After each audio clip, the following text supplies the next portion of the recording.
आणि मला असं वाटतं की येत्या 8 दिवसामध्ये 15 ऑगस्टच्या आतमध्ये बरेचसे आमचे पालकमंत्रीपद निश्चित येतील आणि माझ्या जिल्ह्यात कारण एकंदर उद्याला परिषदेने बरेचशे तो निर्णय घेतलाय. मला वाटतं तो आमचा अधिकार आहे आणि महायुतीचा धर्म पाळत असताना महाराष्ट्र राज्याचे मुख्यमंत्री नक्की आदेश देतील आणि बरेचशेच्या रूपाने काही दिवसातच आम्हाला रायगडला पालकमंत्रीपद मिळेल.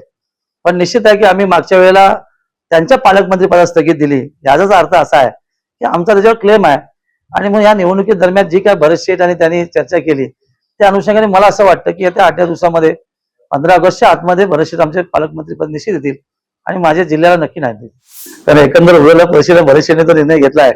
मला वाटतं तो आमचा अधिकार आहे आणि महायुतीचा धर्म पाळत असताना महाराष्ट्र राज्याचे मुख्यमंत्री नक्की आदेश देतील आणि बरेचशेच्या रूपाने काही दिवसातच आम्हाला रायगडला पालकमंत्रीपद मिळेल. पण निश्चित आहे की आम्ही मागच्या वेळेला त्यांच्या पालकमंत्रीपदास स्थगित दिली. याचाच अर्थ असा आहे की आमचा त्याच्यावर क्लेम आहे आणि मग या निवडणुकीदरम्यान जी काय बरेचशे आणि त्यांनी चर्चा केली त्या अनुषंगाने मला असं वाटतं की येत्या 8 दिवसामध्ये 15 ऑगस्टच्या आतमध्ये बरेचसे आमचे पालकमंत्रीपद निश्चित येतील आणि माझ्या जिल्ह्याला नक्की नाही देतील.